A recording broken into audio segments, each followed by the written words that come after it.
il faut un micro à monsieur là. Alors il là-bas, vous êtes obligé, vous savez l'heure avance. Monsieur Hulot. Alors, où est le micro? Bon, alors allez-y, allez-y. Monsieur Hulot, messieurs, mesdames, messieurs, bonsoir. Franck Raffejou, association Sphère de Vie. Nous travaillons sur la globalité de conscience, Plus fort, s'il vous plaît, monsieur. Nous travaillons en fait sur cette globalité de conscience de l'homme dans la nature. Et donc, je crois que tout le monde entend. Et donc, il y a un mot qui est un mot valise et qui suscite quelques confusions à mon sens, compte tenu des enjeux qui sont devant nous. Le mot adaptation. Est-ce que vous pourriez développer? Merci. Alors, une dernière question. Ici, oui, vous n'avez pas de micro. Alors, sans micro, parlez fort.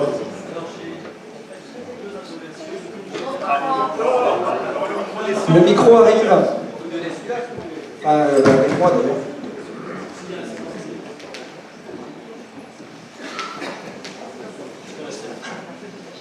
Oui, la question est autour de, d'abord, de vous remercier de l'action que vous avez menée quand vous avez eu les rênes, et en particulier dans le domaine de l'hydrogène, puisque c'est à peu près le seul vecteur aujourd'hui qui soit crédible au niveau du remplacement des énergies fossiles, et dans tous les domaines. Et par ailleurs, par rapport aux batteries, vous l'avez souligné, lorsqu'on achète une voiture électrique, le bilan de CO2 n'est pas convaincant du tout, alors qu'avec l'hydrogène, on va pouvoir stocker des excédents d'énergie renouvelable que j'espère nous aurons bientôt. Voilà, donc ça c'est le premier questionnement. La vision écosystémique, vous avez parlé de modèle économique, et je vais faire le lien avec l'hydrogène. L'hydrogène apparaît cher, mais aujourd'hui, personne n'intègre dans le modèle économique du coût des énergies fossiles les désastres écologiques, comme la plateforme BP du Golfe du Mexique, qu'on a peut-être un peu beaucoup oublié. Je serais curieux de savoir si vous avez des suites à l'impact écologique sur la biodiversité. Mais je suis aussi un enfant de la Moco-Cadiz. Une fuite d'hydrogène dans la mer ne pose aucun problème. Voilà, donc ça c'est un autre aspect. Et enfin, pour être plus local par rapport au parc naturel régional, c'est effectivement une opportunité très proche de nous de faire un POC, comme on dit, une démonstration qu'on peut avoir une vision écosystémique locale, notamment en faisant la promotion de ce vecteur, et puis en tirant les enseignements surtout du barrage de la Rance, qui est pour moi le contre-exemple sur la préservation de la biodiversité, puisque depuis qu'il existe, on ne sait absolument pas quel impact il a réellement eu, puisque, à ma connaissance, aucune étude crédible n'a été menée. Donc, un préalable à ce parc serait de faire l'état des lieux aujourd'hui, et en se fixant des ambitions dans le même esprit que l'aire marine protégée de la mer d'Iroise que l'on pourrait reproduire ici. Merci beaucoup. Donc d'avance, je m'excuse pour celles et ceux qui n'ont pas pu poser de questions, c'est toujours le côté un peu frustrant. Alors il y a une question qui m'a été posée de savoir si je voulais parrainer le projet de parc. Il n'y en a pas question. Non, là je plaisante. C'est pour un peu détendre l'atmosphère. Donc je voulais simplement vous remercier de cet honneur. Ce que j'espère simplement, et je vous dis oui évidemment avec grand plaisir, c'est que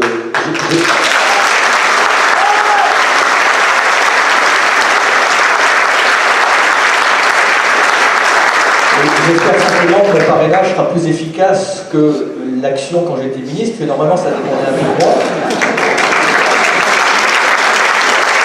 Et même ça, j'ai pas réussi à le faire. Donc, voilà. Non, mais je pense qu'il y a une maturité là, et donc je serai évidemment à vos côtés. Alors il y a plein de choses. Sur l'hydrogène au passage, parce que c'est un peu mon dada, comme vous le savez, là pour le coup j'ai pu lancer un plan hydrogène avec de faibles moyens que j'ai pris sur mon budget, parce qu'on a tous les acteurs en France, parce que je crois que dans le stockage, dans la mobilité, notamment des transports routiers, maritimes, à terme peut-être aéronautique, dans le stockage pour les les immeubles, les bâtiments pour stocker le jour l'énergie dont on a besoin de la nuit, je pense que l'hydrogène va jouer un rôle majeur. Je suis un émule de Jeremy Rifkin. Une heure après avoir lancé mon plan hydrogène, il y a eu un communiqué de Bercy pour dire que l'argent que j'avais mis sur le plan hydrogène n'avait pas été arbitré. Ce qui est déjà sympa, vous voyez. Et surtout que je le prenais sur mon propre budget. C'est simplement pour vous dire que il y a des fois où on n'anticipe pas les choses. Je peux vous dire que sur l'hydrogène, quand le Japon, la Corée du Sud et les Chinois vont arriver, ça sera comme les batteries. On sera pieds et mains nus. Alors qu'on a toutes les filières, tous les acteurs. Alstom fabrique des trains hydrogène qui pourraient être utilisés sur toutes les petites lignes qui ont été désaffectées. Il n'y a pas, pour l'instant, un endroit du territoire où on a mis en place ces trains hydrogène, alors que dans la Ruhr, ils sont en train de vendre plusieurs vins. Alors vous avez quand même des collectivités, notamment je pense à Pau, qui vient de changer tous ses bus pour des bus à hydrogène. On est au démarrage. Je sais qu'il y a beaucoup de projets, notamment Victorien et Russard à Saint-Malo veut monter un écosystème autour de l'hydrogène. Je le soutiens parce que je pense franchement qu'il ne faut pas qu'on perde la main sur ce sujet-là. Et vous avez raison de signaler, quand on veut comparer les prix de l'énergie, il faut avoir une vision macroéconomique. C'est vrai pour l'agriculture, c'est vrai pour l'énergie. On met toujours de côté ce qu'on appelle en économie les externalités négatives. Sur les énergies fossiles, je peux vous dire que si on et la Banque mondiale l'a fait, ça se chiffre en milliers de milliards de dollars, les conséquences sur la santé, les conséquences de la pollution sur l'environnement. Donc, évidemment que les énergies renouvelables et notamment le stockage par hydrogène, dont le coût, les piles à combustible des Coréens, en l'espace de 10 ans, ils ont divisé par 10 le coût. Donc il en est des hydrogènes comme les énergies renouvelables. Il y a quelques temps, elles n'étaient pas compétitives et maintenant elles vont le devenir. Et pour avoir une bonne lecture dans les choix économiques, sachant que ce n'est pas que l'économie qui doit guider, mais évidemment ça compte beaucoup, il faut évidemment élargir un peu la manière dont on calcule les choses. C'est vrai également pour le nucléaire.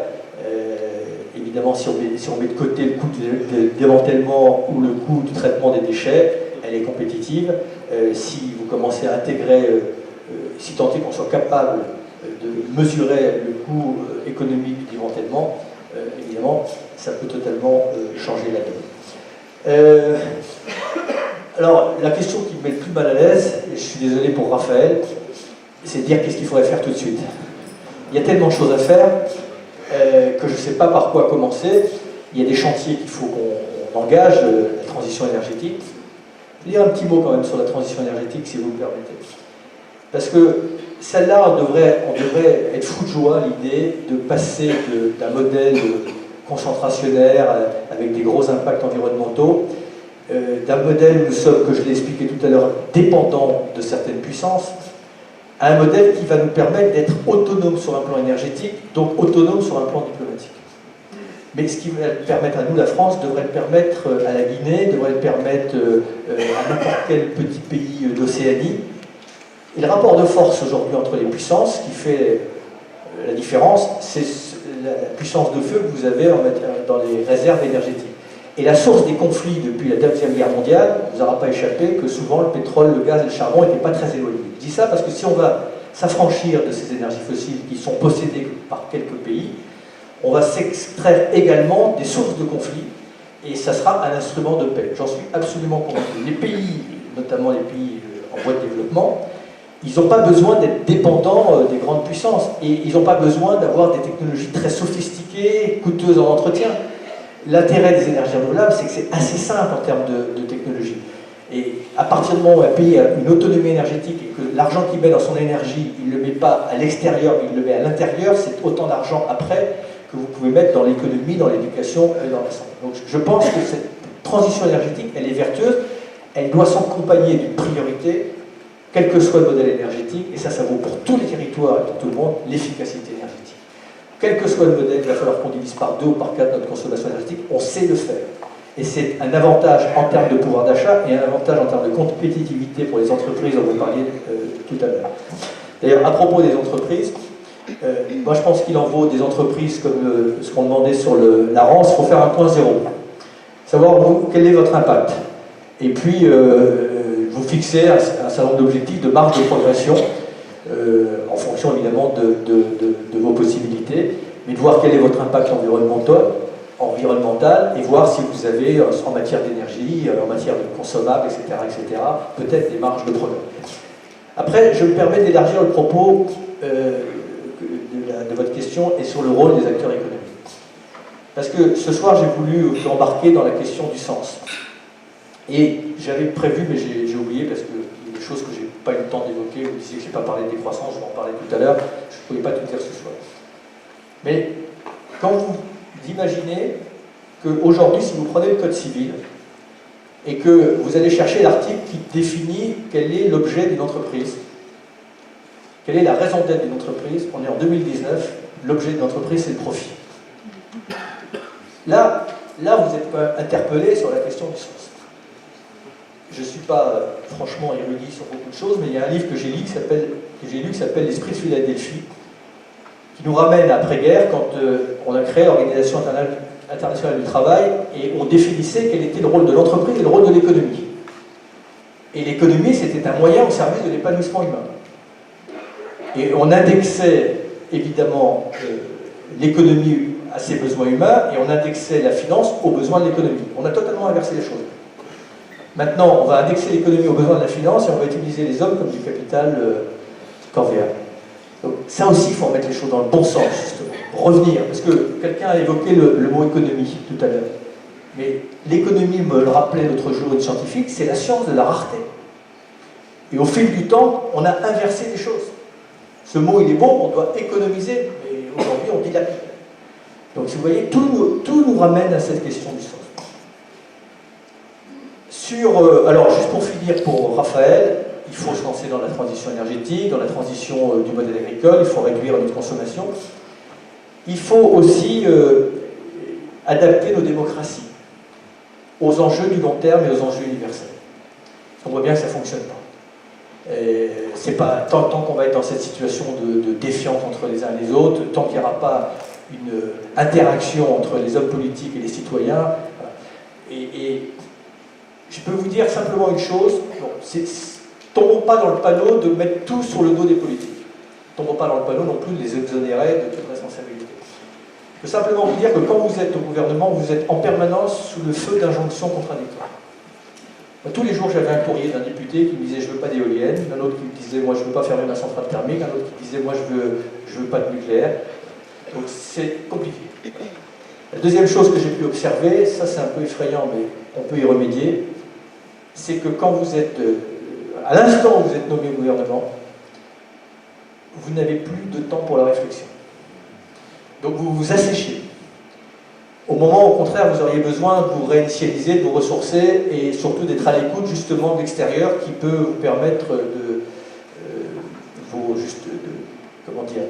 de trouver des bonnes idées, des bonnes alternatives. Donc tout ça pour dire que je fais partie des propositions que j'ai. L'Assemblée citoyenne dont parlait Emmanuel Macron est un peu l'esprit, mais pour moi il faut aller beaucoup plus loin. Je pense qu'il faut un lieu et qu'il faut un endroit apaisé, documenté, qui prenne en charge simplement le futur, mais qui a un pouvoir politique, et notamment ce qu'on appelle un droit de veto suspensif. C'est-à-dire que si on prend une décision au niveau de l'exécutif et du législatif qui spécule ou qui spolie les générations futures, on demande de revoir la copie. Et cette chambre du futur, qui pourrait être une émanation du Conseil économique, social et environnemental, je pense qu'il faut les corps intermédiaires, il faut les ONG, il faut les scientifiques, et il faut les citoyens. Ça serait une adaptation de la démocratie à la précipitation du temps et à l'intrusion du futur dans notre logiciel. Alors, sur la décroissance, la croissance, j'élude pas du tout. Parfois, j'évite de faire peur parce que la décroissance provoque un instinct de réaction de panique chez les uns et les autres, parce qu'elle porte en soi une forme de consonance négative et régressive. De toute façon, les choses étant telles qu'elles sont, si on laisse le modèle dominant continuer, la décroissance, elle va arriver par la force des choses, puisque nous sommes en train d'épuiser le substrat de l'économie. Donc l'économie telle qu'elle existe aujourd'hui, à un moment ou à un autre, comme disait je ne sais plus quel acteur, enfin pas acteur, mais économiste américain, il faut être fou ou économiste pour penser qu'une croissance infinie est possible dans un monde fini. Bon. Il y a un moment, les mathématiques l'imposent, on passe par un optimum et après c'est le déclin. Donc, hein, c'est lui qui a dit ça? Voilà. Donc, chacun, sans avoir besoin d'être prix Nobel de physique ou de mathématiques, comprend que si on ne fait rien, de toute façon, la décroissance, elle va nous tomber dessus. Bon. L'équation à laquelle nous sommes confrontés, qui effraie probablement tout le monde, parce que, honnêtement, je ne sais pas le modèle établi, et personne ne l'a. On sait à peu près le chemin qu'il faut emprunter, mais on ne sait pas à quoi va ressembler le modèle de demain. Mais l'équation qu'il faut résoudre, elle a été résumée dans un livre d'un économiste anglais qui s'appelle Tim Jackson, qui dit comment prospérer sans croître.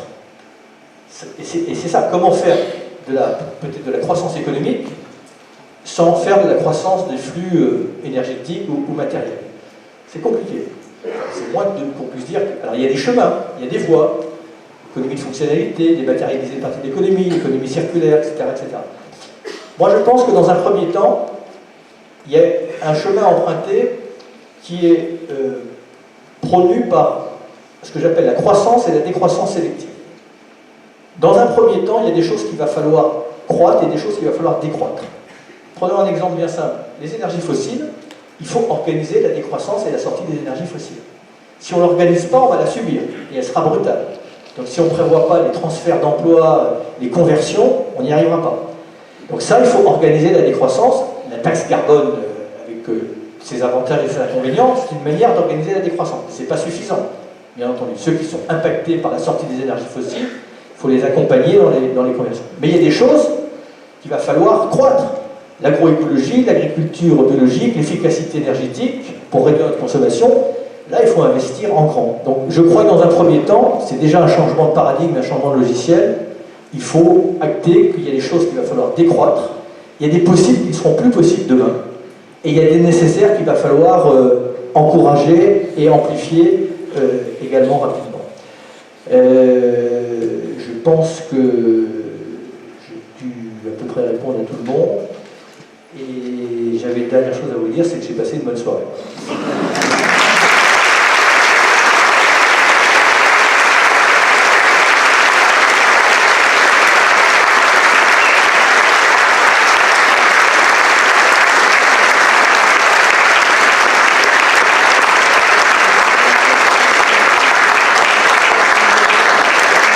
Mais excuse à tous ceux dont on n'a pas pu prendre des questions, mais il est 8 heures et le moment de la conclusion est confié à M. Thierry Burlot, qui est le vice-président de la région et qui est précisément en charge du développement durable et de la mise en place de ce qu'on appelle la Prescop, qui va dire deux mots dessus. Merci, et je vais me permettre de faire une conclusion, mais je dois vous avouer être un petit peu gêné quand même après la très belle soirée que nous venons de passer, et je voudrais commencer en remerciant Monsieur le ministre, cher Nicolas, de se plaidoyer une nouvelle fois en faveur de notre planète. Je voudrais vous dire quelques mots au nom du Conseil régional de Bretagne pour vous dire que s'il y a bien une région qui a souffert de ces questions environnementales, c'est bien la Bretagne. Vous savez, quand le général de Gaulle nous a demandé de produire à l'issue de la guerre, les Bretons sont assez courageux et comme il n'y avait pas d'industrie, on leur a dit, écoutez, vous allez faire de l'agriculture. Et le Breton a fait, il a tout fait. Il a fait du cochon, il a fait de la viande, il a fait de la volaille, il a fait jusqu'au moment où il s'est réveillé dans les années 70-80 avec des cours d'eau dégradés et une qualité environnementale fortement modifiée. Et ça a été finalement pour nous un choc et la prise de conscience qu'on ne pouvait pas imaginer le développement économique d'un territoire sans concilier autour des questions environnementales. Et aujourd'hui, personne en Bretagne ne peut imaginer un développement économique pérenne sans une prise de conscience et une intégration totale des questions environnementales. Alors on s'est senti évidemment touché dans notre fort intérieur et ça a été un sujet de tension pendant de nombreuses années, ce qui a d'ailleurs aussi dégradé le climat social autour de ces questions en Bretagne. Et aujourd'hui, finalement, après 30 ans d'engagement, la Bretagne se rend compte qu'autour de cette conciliation, il y a de nouveaux modèles, il y a de nouvelles valeurs à partager. Il y a un sens commun qu'on est en train de retrouver. Et finalement, l'agriculture bretonne est en train de se transformer. Ce qu'on n'avait pas imaginé jusqu'alors. Alors, aider dans le sens où le modèle productiviste a aussi montré ses limites, mais on voit bien, et ça a été dit par Nicolas Hulot tout à l'heure, qu'aujourd'hui, derrière l'alimentation, l'agriculture, c'est le bien-être des populations qui est posé. Donc aujourd'hui, la Bretagne souhaite s'engager pleinement dans ces transitions. Et vous savez qu'au moment d'écrire le schéma régional d'aménagement du territoire, on a proposé d'adosser à ce schéma ce qu'on appelle une BRESCOP, les engagements de la Bretagne sur les accords de Paris, mon cher Nicolas, pour que ces transitions économiques, écologiques, eh ben, on puisse tous les engager dans nos territoires. Et quel que soit le niveau, dans nos écoles, dans nos collectivités, dans nos associations, dans nos entreprises, l'idée c'est de partager une ambition pour changer et retrouver du sens commun. Et ce que la région Bretagne va vous inviter tout simplement à faire, c'est si vous êtes acteur, si vous avez envie de partager ce projet, eh bien écoutez, la BRESCOP, ça va être un outil au service d'un autre développement de la Bretagne. Et je voudrais vous dire, pour conclure, que ce projet de parc naturel régional, finalement, sera peut-être le phare de ces transitions. C'est ici, dans cette vallée de la Rance, qu'on dispose finalement de la seule énergie renouvelable de Bretagne. Vous savez que la Bretagne est dépendante à plus de 90% de l'extérieur sur sa question énergétique, ce qui en fait une fragilité énorme, mais aussi un levier énorme de potentiel de développement d'énergie renouvelable. Donc faire de ces faiblesses des forces, eh ben, c'est peut-être aussi le symbole de ces révolutions qu'il faut engager. Cette vallée de la Rance, comment imaginer le développement économique de Dinard et de Saint-Malo si la qualité des eaux de la Rance n'est pas à la hauteur? Personne ne peut imaginer un développement de la Bretagne, de ses littoraux, si la dégradation de la qualité des terrestres est présente. Donc cette vallée de la Rance, c'est finalement aussi cette colonne vertébrale qui relie le rural, le littoral, le centre-Bretagne et ses potentiels de développement touristique. Et finalement, cette cohérence, cette vallée qui a trop longtemps été séparée par des limites administratives et qui mérite une vraie ambition. Donc, ce projet de parc naturel régional, nous le soutenons évidemment avec beaucoup d'ambition. Et j'espère, mon cher Didier, que nous aboutirons dans les plus brefs délais, mais avec un parrain comme Nicolas, ça devrait faciliter largement les choses. Je vous remercie.